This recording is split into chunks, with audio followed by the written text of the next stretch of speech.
রাজাকে আমি ভালোবাসলাম, আর রাজা আমার প্রাণ নিল। আমি রাজাকে ছাড়বো না। আমি শেষ করে দেব, সব শেষ করে দেব। কেউ বাঁচবে না। ধ্বংসের তাণ্ডব চালাবো আমি। আমি এসে গেছি। না, জীবিত মানুষের একবারই সেখানে যাওয়ার অনুমতি আছে, তবে সেটা রাজ রক্ত হতে হবে। তুমি বড্ড ভুল করেছো। এই ভুলের চরম মাসুল দিতে হবে তোমাকে। তোর জন্যই আমাকে মরতে হয়েছিল। আজ আজ তোকে কে বাঁচাবে? রাজ্যের ভালোর জন্য অনেক কঠিন সিদ্ধান্ত নিতে হয়। হাজার প্রদীপের শিখা জ্বলে আলোর সৃষ্টি হয়। প্রদীপের শিখাকে কেউ মনে রাখে না, কিন্তু আলোর কদর সবাই করে। আমি তো রাজাকে চেয়েছিলাম, বিনিময়ে আমাকে মরণ দেওয়া হয়েছে। আর আজ প্রাসাদ পরিণত হয়েছে মৃত্যুপুরীতে। এবার কি করবে? তোমাকে আমার হাত থেকে কে বাঁচাবে? নিয়তি যদি আমার মৃত্যু কোনো বিষকন্যার হাতে লিখে দেয়, তবে আমার মতো তুচ্ছ মানবের কি সাধ্য আছে তাকে আটকানোর? আমাকে কেন মেরে ফেলছো না? এত সহজ মৃত্যু কেমন করে দেব? কথা ছিল তো নির্মম ভাবে মারার, তাই না? মা নবনীতা, তুই অনেক নির্দোষের প্রাণ নিয়েছিস। এবার আমার প্রাণ নিয়ে এমন পাপের জীবন থেকে আমাকে মুক্ত কর। কন্যা সন্তানের জন্য তোকে বনে ছেড়ে আমি পাপ করেছি। তোর এই জীবনের সব দায় আমাদের। এদের তুই ছেড়ে দে মা। কে কে আমার নাম ধরে ডাকে? বহুকাল আগে আমার মা আমাকে নবনীতা বলে ডাকতো। তুমি কেন এসেছো? চলে যাও। আমি তোমাকে কখনোই দেখতে চাই না। শুনেছি বাবা মেয়ের মধুর সম্পর্ক তৈরি হয়, কিন্তু তুমি তুমি তো বিষে ভরিয়ে দিয়েছো। আমার পাপের শাস্তি আমি পেয়েছি। আমি তোকে আর কোনো পাপ করতে দেব না। তুই চলে যা। কেউ আমার পাতাল রাজ্যে প্রবেশ করেছে। হ্যাঁ, আমাকে সেখানে যেতে হবে। মহারানীকে আমি কিছুতেই মুক্ত করতে দেব না। মহারানীকে আমি মুক্ত করেছি। এবার তবে নিজের পিতার সাথে লড়াই কর। আমি কোনো বৃদ্ধের সাথে লড়াই করতে চাই না। আর বাবা, বিষ কন্যাদের কোনো পরিবার থাকে না, না থাকে কোনো আপনজন। যেটা থাকে সেটাকে বলি দায়িত্ব। আমার দায়িত্বের পথে তুমি বাধা হতে এসো না। না, এই মৃত্যুর খেলা অনেক হয়েছে। প্রজা দরদি কোনো রাজার ক্ষতি করাটা অনেক পাপ। কোনো পাপীর মুখে পাপ কথাটা মানায় না। তুমি আমাকে জন্মের সময়ই হত্যা করতে, তা না করে কেন এমন জীবন দিলে? আমি হত্যা করতে চাইনি। আমি পুত্র সন্তানের পিতা হতে চেয়েছিলাম, কারণ পুত্ররাই বৃদ্ধ বাবা মায়ের দায়িত্ব নেয়। আর কন্যার বিয়েতে দেওয়ার মতো উপঢৌকন আমার ছিল না। তো যাও, আর যাদের জন্য আমাকে এমন জীবন দিয়েছো তাদের কাছে ফিরে যাও। আমাকে আমার কাজ করতে দাও। না, কিছুতেই না। অনেক হয়েছে নবনীতা। আর কার কাছে ফিরবো? দুরারোগ্য ব্যাধিতে আমার পুরো পরিবার শেষ হয়ে গেছে। আজ এদের মরতে হলে আমাকে আগে শেষ করতে হবে। তুমি আমাকে কন্যা হিসেবে নাই মানতে পারো, তবে তুমি আমার জন্মদাতা। আমি কেবল যুবরানীকে আমার সাথে নিয়ে যেতে চাই। না, তাহলে যে 7 রানীর এক কন্যার সাথে অন্যায় করা হবে। আমি সবার শর্ত মেনে নিতে রাজি নই। আমি চলি। নবনীতা। কিন্তু বৃদ্ধের কোনো কথা না শুনেই বিষকন্যা পরিণীতার রূপ ধরে চলে গেল পাতাল রাজ্যে। এ আপনি কি করলেন? পরিণীতাকে নিয়ে যে বিষকন্যা চলে গেল, এখন আমি পরিণীতাকে কেমন করে বাঁচাবো? আমি আমার মায়ের মতো পাতাল কুঠুরিতে আমার স্ত্রীকে বন্দি হতে দেব না। আমাকে ক্ষমা করো। তোমাদের বাঁচানোর এর চেয়ে অন্য কোনো উপায় আমি জানতাম না। আর তাছাড়া ভুলটা তো তোমার ভুলেই তোমার স্ত্রীর এই পরিণতি। দয়া করে আমাকে সাহায্য করুন, পরিণীতাকে ফিরিয়ে এনে দিন। পরিণীতাকে আর ফিরিয়ে আনা সম্ভব নয়, তবে আমার কন্যার জন্য আমি আপনাদের কাছে ক্ষমা প্রার্থী। আমি চলি। রাজপুত্র পরিণীতার শোকে পাথরের মতো দাঁড়িয়ে রইল। রাজপুত্র গিয়ে রাজাকে তন্ন তন্ন করে খুঁজতে শুরু করলো। আমাকে বাঁচাও, কেউ শুনতে পাচ্ছ? আমি এই কক্ষে আটকা পড়েছি। রাজপুত্র তখন মহারাজকে উদ্ধার করলেন। রাজপুত্র, আপনি ঠিক আছেন? বিষকন্যা চলে গেছেন মহারাজ। মহারানী ফিরে এসেছে। কিন্তু মহারানী ফিরে এসেছে এত বছর পর? রাজপুত্র, কিন্তু কি, আপনি থামলেন কেন? রাজপুত্র পরিণীতাকে বিষকন্যা তার সাথে নিয়ে গেছে। সেই শোকে রাজপুত্র পাথর হয়ে গেছে মহারাজ। আপনি দয়া করে কিছু করুন। না না, এ কিছুতে হতে পারে না। পরিণীতাকে উদ্ধার করতে হবে। দিকে দিকে লোক পাঠান। যে আমাদের কন্যা সম রাজপুত্রকে ফিরিয়ে আনতে পারবে তাকে আমি অর্ধেক রাজত্ব দান করব। ঠিক আছে মহারাজ, আমি এক্ষুনি যাচ্ছি। মহারানী, তুমি এসেছো? মহারানী, আপনি? বিষকন্যা আপনার কোনো ক্ষতি করেনি তো? মহারানী, তুমি কথার উত্তর না দিয়ে এদিক ওদিক কি দেখছো? আমার আমার কুমার কোথায় মহারাজ? ও নিশ্চয়ই আমাকে দেখতে না পেয়ে ভীষণ কাঁদছে। আমি মাত্র একটা রাত ছিলাম না। কোথায় কোথায় আমার রাজকুমার? প্রাসাদের কোথাও তো তাকে দেখতে পাচ্ছি না।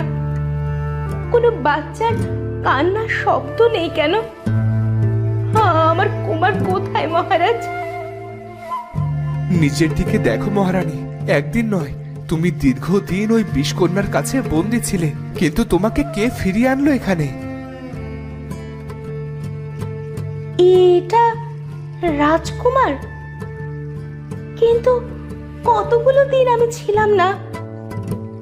আমার কুমার? তোমার কুমার এখন অনেক বড় হয়ে গেছে মহারানী। আমাদের যুবরাজের বিয়েও হয়ে গেছে। কি সব বলছেন মহারাজ? এর মধ্যে এত কিছু হয়ে গেছে? বার্ধক্য ভর করেছে মহারানী। আমরা তো আজ আছি কাল নেই, কিন্তু কেমন করে যে পরিণীতাকে উদ্ধার করব, কুমারের মুখে কেমন করে যে হাসি ফোটাবো। কিন্তু কিন্তু বিষকন্যা সে কোথায়? সে আমাকে কথা দিয়েছিল আমাকে রাজ্যে ফিরিয়ে দেবে। সে তো তার কথা রাখেনি। পাতাল রাজ্যের অন্ধকারে কিসের যেন একটা ক্ষীণকায় আলো দেখা যেত। ওই আলো ধরে এগোলেই একটা রক্ত জবা। কিন্তু কিন্তু কোনো দিন সে ফুল ঝরে পড়ে না। তবে কি সেই ফুলেই বন্দি আছে আমাদের রাজপুত্র? রানী, তুমি ক্লান্ত, তোমার বিশ্রাম প্রয়োজন। আমি বরং রাজকুমারের কাছে যাই।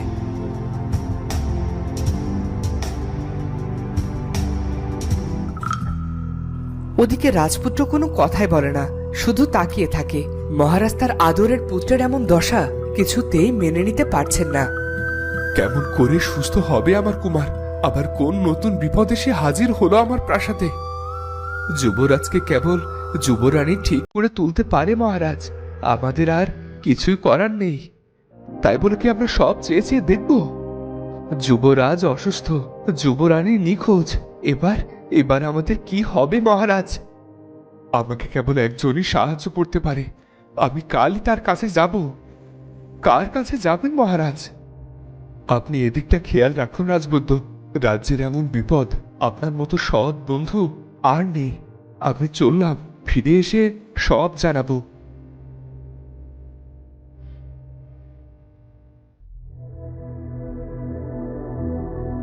মহারাজ, কোথায় গেলেন রাজবৈদ্য মশাই? আমাকে না বলে তাকে যেতে হলো। মহারাজ বলেছেন উনি এসে সব জানাবেন। বিষকন্যা রাজবধূকে নিয়ে গেছে, কেউ তার খোঁজ আনতে রাজি হয়নি। এতে তো মহারাজের প্রাণের ভয় থাকতে পারে। আপনি বিচক্ষণ, আপনার তাকে একা ছাড়া উচিত হয়নি।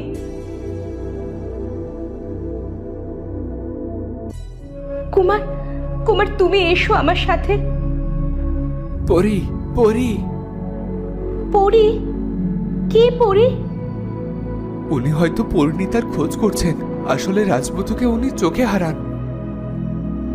আমার তো মনে হয় রাজবধূর কারণেই কুমারের জীবনে এত দুর্যোগ আসছে। আপনারা কি কোনো গ্রহ, নক্ষত্র, লগ্নের বিচার ছাড়াই আমার কুমারকে বিয়ে করিয়েছেন? মহারাজ ফিরলে এসব নিয়ে কথা বলতে হবে। কাউকে দিয়ে যদি একটা কাজ হয়। ইনি কি সত্যি মহারানী নাকি অন্য কেউ? মহারানীর মতো মমতাময়ী কেউ কিভাবে এমন কথা বলতে পারে? নাকি সবটাই পরিস্থিতি বদলে দিয়েছে? হতেও তো পারে আমি ভুল ভাবছি।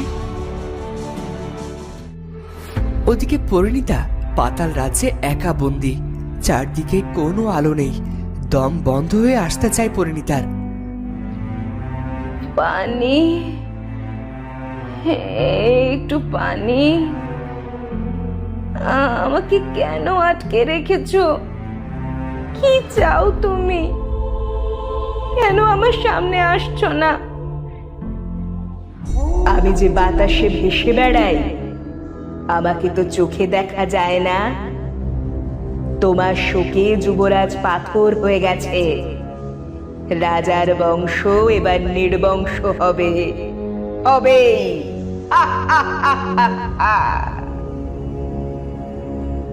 আমাকে আমাকে এক্ষুনি এখান থেকে বের করে দাও, নয়তো তোমার ভয়ানক পরিণতির জন্য প্রহর গুনতে শুরু করো। সেই এক কথা শুনতে শুনতে কানে তালা লেগে গেল। তোমাদের মহারানীও এমনি সব বড় বড় কথা বলতো। মহারানী? কোন মহারানীর কথা বলছো তুমি? দক্ষিণ মহারানী। এতদিন এই পাতালেই বন্দী ছিলেন তিনি। এখান থেকে কেউ তাকে লুকিয়ে নিয়ে গেছে। তবে তাতে কি, আমি যা চেয়েছিলাম তাই হয়েছে। তোমার কিসের এত লোভ? কি চাও তুমি? বাহ, উত্তরে রাজকন্যা দেখছি বেশ হিসেবের কথা জানে। শোনো, তোমাকে এখানেই ঘুম পাড়িয়ে রাখতে পারি, তবে কথা বলার একটা লোক যখন পেয়েছি, তোমাকে আর যেতে দেব না।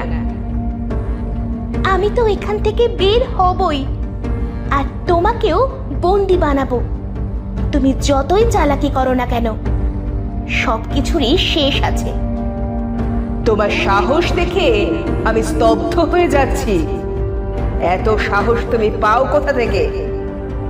আমাকে ঘুমাতে দাও। ঘুমের সময় বিরক্ত করা আমি মোটেও পছন্দ করি না। পরিণীতা সেখান থেকে বের হওয়ার জন্য ছুটোছুটি করতে শুরু করলো। অন্ধকারে সে কিছুই বুঝতে পারছিল না। আমার রাজপুত্রকে সুস্থ করে তুলতে হবে, আর আমার নিজেকেও অজ্ঞাত শত্রুর হাত থেকে বাঁচাতে হবে। হাল ছাড়লে চলবে না। তো বন্ধুরা, এবার পরিণীতা কেমন করে বাঁচাবে নিজেকে? মহারাজ কি পরিণীতাকে উদ্ধার করার উপায় বের করতে পারবে? কি হতে চলেছে এরপর সেটা জানবো আমরা পরের পর্বে। আর আজকের ভিডিওটি ভালো লাগলে অবশ্যই চ্যানেলটি সাবস্ক্রাইব করে বেল আইকনটি বাজিয়ে দিও। দেখা হচ্ছে পরের ভিডিওতে। ধন্যবাদ।